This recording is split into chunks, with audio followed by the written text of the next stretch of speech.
할렐루야. 유튜브를 통해서 말씀을 청취하는 모든 분들에게 주의 평강이 함께 하시기를 예수님의 이름으로 축원합니다. 오늘은 말씀의 제목이 예수님의 관심입니다. 본문은 누가복음 19장 1절에서 10절의 말씀입니다. 다 같이 말씀을 보시겠습니다. 예수께서 여리고로 들어 지나가시더라. 삭개오라 이름하는 자가 있으니 세리장이요 또한 부자라. 저가 예수께서 어떠한 사람인가 하여 보고자 하되 키가 작고 사람이 많아 할 수 없어 앞으로 달려가 보기 위하여 뽕나무에 올라가니 이는 예수께서 거리로 지나가시게 되밀어라. 예수께서 그곳에 이르사 우러러 보시고 이르시되 삭개오야 속히 내려오라. 내가 오늘 너희 집에 유하여야 하겠다 하시니 급히 내려와 즐거워하며 영접하거늘 무사람이 보고 수군거려 가로되 저가 죄인의 집에 유하려 들어갔도다 하더라. 예수께서 서서 주께 여짜오되 주여 보시옵소서. 내 소유의 절반을 가난한 자들에게 주겠사오며 만일 이것을 토색한 일이 있으면 4배나 갚겠나이다. 예수께서 이르시되 오늘 구원이 이 집에 이르렀으니 이 사람도 아브라함의 자손이미로다. 인자에 온 것은 잃어버린 자를 찾아 구원하려 함이니라. 아멘. 사람들의 관심은 다른 사람이 나를 어떻게 보는가에 대해서 신경을 쓰는 것 같습니다. 주일날 교회에 오면서도 이번에는 어떤 옷을 입고 가지? 그리고 목걸이와 귀걸이 반지는 어떤 것이 어울릴까? 구두는 어떤 색상이 옷과 잘 어울릴까? 여기에 관심이 많은 것 같습니다. 이렇게 신경을 쓰는 이유는 다른 사람들에게 나를 어떤 사람으로 각인시키고자 하는데 목적이 있는 것 같습니다. 그런데 오늘 본문에서 예수님의 관심은 잃어버린 자를 구원하는 데 관심이 있습니다. 다 같이 10절을 합독하시겠습니다. 인자에 온 것은 잃어버린 자를 찾아 구원하려 함이니라. 아멘. 예수님께서 잃어버린 자를 찾기 위해서 삭개오를 대하시는 모습을 보면 참 구체적입니다. 우리가 불신자를 전도하여 교회를 나오게 하는 방법도 이렇게 구체적이어야 합니다. 그리고 한 영혼을 천하보다 귀하게 여기시는 예수님의 모습은 우리 모두가 닮아야 할 부분입니다. 본문을 천천히 살펴봅시다. 핵심의 본문이 오늘 5절과 10절의 말씀이 핵심의 말씀입니다. 먼저 다 같이 5절을 읽습니다. 예수께서 그곳에 이르러 우러러 보시고 이르시되 삭개오야 속히 내려오라. 내가 오늘 너희 집에 유하여야 하겠다 하시니 라고 했습니다. 그리고 10절은 인자에 온 것은 잃어버린 자를 찾아 구원하려 함이라고 기록되어 있습니다. 예수님께서 삭개오를 만나면서 삭개오에게 하신 말씀과 또 10절에 인자에 온 것은 잃어버린 자를 찾아 구원한다라는 이 사실은 분석하면 우리가 5가지로 이렇게 나눌 수 있습니다. 먼저 예수님께서는 5절에서 우러러 삭개오를 보셨습니다.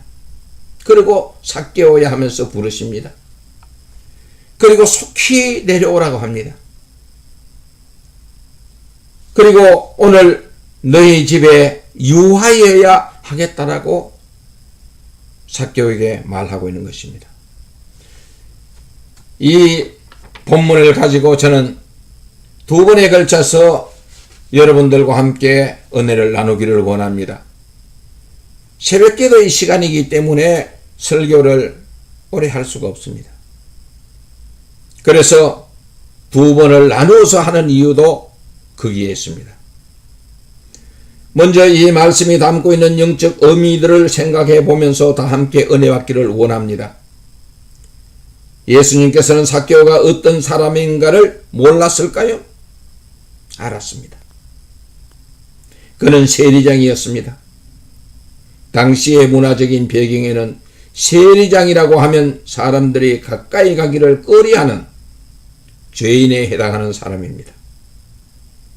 사람들이 그렇게 생각하는 이유는 당시의 세리들은 개인에게 세금을 무리하게 징수해서 일부를 착복하는 그러한 문화적 배경을 갖고 있으니 사람들이 좋아하지를 않았습니다. 그가 예수님을 만나서 대화하는 내용도 보면 8절에서 주여 보시옵소서 내 소유의 절반을 가난한 자들에게 주겠사오며 만일 이것을 토색한 일이 있으면 4배나 갚겠나이다 라고 했습니다. 이러한 사실은 당시의 세리나 세리장들이 평민들에게 착복한 재물로 부자로 살았다는 의미를 포함하고 있습니다. 예수님께서는 삭개오의 어두운 부분을 관찰하신 것이 아니라 그가 구원에 이를 수 있는 마음이 있는가를 우러러 살핀 것입니다. 5절을 다시 봅니다. 5절에 보면 예수님께서 뽕나무에 올라가 있는 삭개오를 보셨습니다. 우리는 이러한 사실에서 하나님께서 하시는 일을 일부나마 알 수 있습니다. 시편 33편 13절에서 15절에 보면은 여호와께서는 하늘에서 세상의 모든 거민을 내려보시고 또한 우리가 하는 모든 행사를 감찰하고 계신다고 했습니다. 믿습니까? 아멘. 우리의 생각, 우리의 행동, 그분이 아시기에 오늘의 내 삶도 깨끗한 삶으로 하루를 시작하고 마감하시기를 바랍니다. 우리 교회 집사님 중 한 분의 말씀이 생각납니다. 유리알처럼 투명한 정책, 다시 말하면 투명한 삶은 하나님께서 기뻐하시는 삶입니다.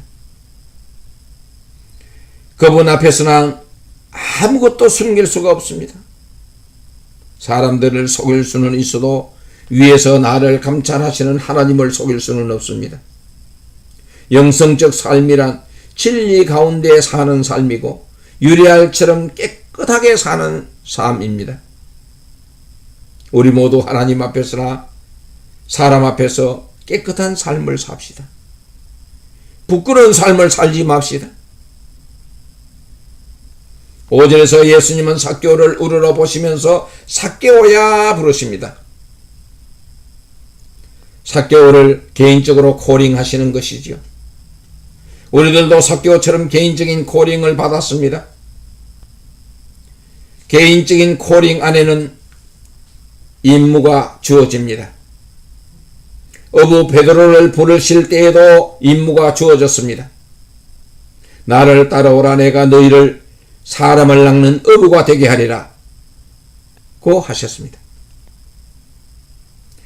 사울이 나중에 바울이라는 이름으로 바뀝니다만 사울이 예수님께 부름을 받았을 때에도 예수님께서는 내 이름을 이방인과 임금들과 이스라엘 자손들 앞에 전하기 위하여 택한 나의 그릇이라고 하였습니다. 이처럼 우리 모두는 개인적인 코링을 받았습니다. 코링 없이 이곳에 온 사람은 아무도 없습니다. 뿐만 아니라 하나님께서는 태에서부터 나를 부르시고 어머니의 복중에부터 내 이름을 기억하셨다라고 이사야서 49장 1절에는 기록하고 있습니다. 우리 각자는 코링에 대한 임무를 부여받았습니다. 이 임무는 예수님의 제자들에게 주어졌고 오늘 우리들에게도 주어져 있습니다. 너희는 가서 모든 족속으로 제자를 삼아 아버지와 아들과 성령의 이름으로 세례를 주고 내가 너희에게 분부한 모든 것을 가르쳐 지키게 하라. 마태복음 28장 19절에서 20절에 있는 이 지상명령입니다. 이 임무는 예수님이 오신 목적과도 일치합니다. 오늘 본문에서는 인자에 온 것은 잃어버린 자를 찾아 구원하려 함이라고 기록하고 있습니다. 예수님의 관심이 어디에 있느냐? 잃어버린 자를 찾아 구원하는 데 있어서 온 세계에 이 복음을 전해야 한다는 것이 나와 여러분들에게 주어진 공통적인 임무입니다. 그러므로 영혼 구원은 죽음을 맞이할 때까지 지속되어야 합니다. 나이가 좀 드신 분은 이렇게 말씀을 하실 것입니다. 전도는 젊었을 때나 하는 것이지 이렇게 늙어 가지고야 무엇을 하겠는가? 그저 교회 예배나 빠지지 않고 나면 되는 것이지 전도는 젊은이들이나 하라고 하지. 그렇습니까, 여러분? 저는 그렇게 생각하지를 않습니다. 젊었을 때는 아이 키우느라 직장 다니느라 살림살이를 하느라 무척 바쁘다고 생각을 합니다. 신앙생활을 하는데도 어려움이 많다고 봅니다. 그런데도 불구하고 교회에서 많은 일을 감당하는 젊은 부부들을 보면 참으로 존경이 갑니다.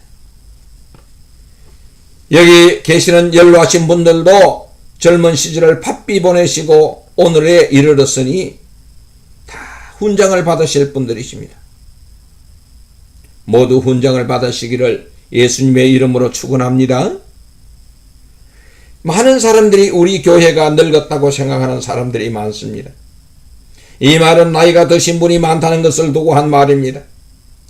그래서 교회가 비전이 없다, 소망이 없다고 합니다. 그렇지만 저는 반대의 입장입니다. 우리 교회야말로 지금 일할 수 있는 절호의 기회가 도래했다고 봅니다. 그 이유는 나이가 많은 사람들은 이미 자녀를 다 출가시켰기 때문에 주의 일을 하는데 걸림돌이 없습니다. 직장도 은퇴를 해서는 시간이 많습니다. 의식주의 문제도 정부가 최저 생계비를 보장하니 굶는 일이 없습니다. 온종일 주의 일을 한다고 해도 아무에게도 간섭받을 일이 없습니다. 그래서 연로하신 분들이 하나님의 나라를 위해 마음만 바꾸면 큰 부흥의 역사가 일어난다고 보는 것입니다. 아멘입니까? 시편 128편 2절에는 내가 내 손이 수관대로 먹을 것이라 내가 복되고 형통하리로다 라고 했습니다. 먹을 것과 복되고 형통한 삶이 어떻게 온다고 합니까? 내가 수관대로라고 했습니다. 지금까지 자녀를 위해 직장을 위해 수고를 하셨다면 이제부터는 하나님 나라 확장을 위해 수고합시다. 이 세상에서 가장 확실한 투자가 있다면 하나님의 일에 동참을 하는 것입니다. 거기에는 부도가 없습니다. 거기에는 도둑이 없기 때문에 잃어버릴 수가 없습니다. 오직 받을 상급만이 기다리고 있을 뿐입니다.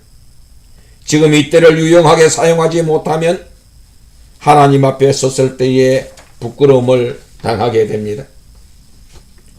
시간이 없는 관계로 오늘은 제 간증을 잠시 말씀드리고자 합니다. 저는 5년 전 건강 때문에 목회 사역과 신학교 사역에서 은퇴를 하고 깊은 생각에 잠겼습니다. 앞으로 무엇을 하지? 만약 지금 하나님께서 나를 데려가신다면 그분 앞에 내놓을 것이 뭐가 있을까? 인생을 바쁘게 산 것은 틀림이 없지만 자신있게 내놓을 것이라고는 하나도 없었습니다.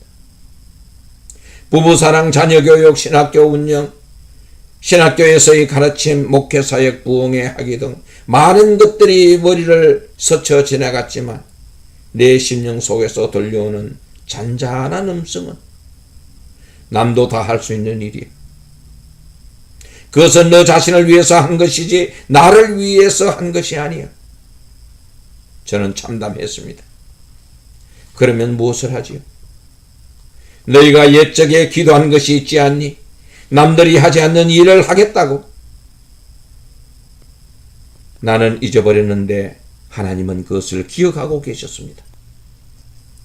제가 받은 재능과 연결시켜서 하나님의 일을 어떻게 감당할 것인가를 생각했더니 인터넷 사역이었습니다.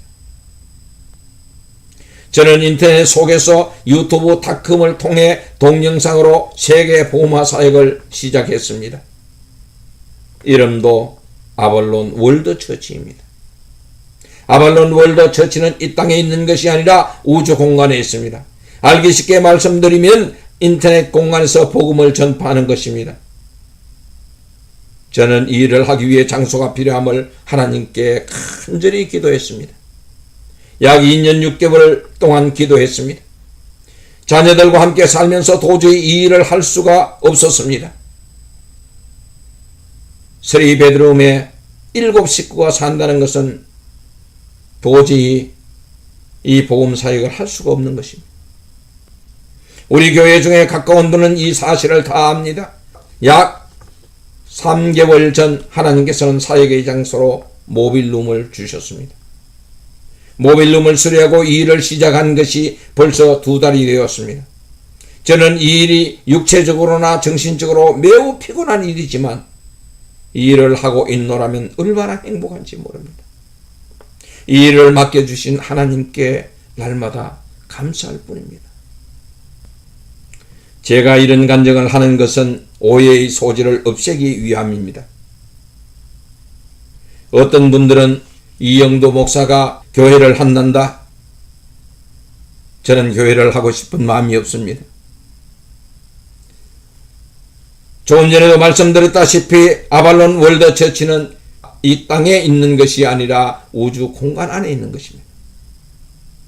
저는 이 일을 하기 위해서 오래전부터 계획해 왔고 지금에 와서 이 일이 실천에 옮겨졌을 뿐입니다. 제가 어떤 일을 하고 있는가 궁금하신 분이 있다면 누구나 유튜브닷컴에 들어오셔서 이영도 목사를 검색하면 제 설교가 동영상으로 뜹니다. 거기서 제가 어떤 일을 하고 있는가를 알 수 있습니다. 저는 이 일을 하나님께서 부르시는 그날까지 계속할 것입니다. 이 일을 하는 저에게 여러분의 기도도 함께 부탁드립니다. 오늘도 이 자리에서 새벽 설교의 말씀을 드리는 것은 여러분들의 오해의 소지가 없기를 바랍니다. 담임 목사님이신 김준식 목사님께서 새벽 재단을 맡겼기에 제가 오늘 이 자리에서 설교할 뿐입니다. 여러분들도 하나님의 일에 무엇을 어떻게 감당할 것인가를 여러분들의 재능과 함께 연관하여 생각해 보시기를 바랍니다. 나는 이제 늙었어 라고 생각하는 그 순간이 새로운 일을 시작할 때입니다. 바울은 내게 능력 주신 자 안에서 내가 모든 것을 할 수 있느니라고 하였습니다. 하나님의 일은 하나님의 능력 안에서 모든 것을 할 수 있다는 사실을 아시고 여러분들이 나는 늙어서가 아니라 나는 지금부터 시작할 수 있다라는 그러한 각오로 하나님 앞에 기도하신다면 여러분의 삶이 아름답게 펼쳐질 것입니다. 말씀을 마치겠습니다.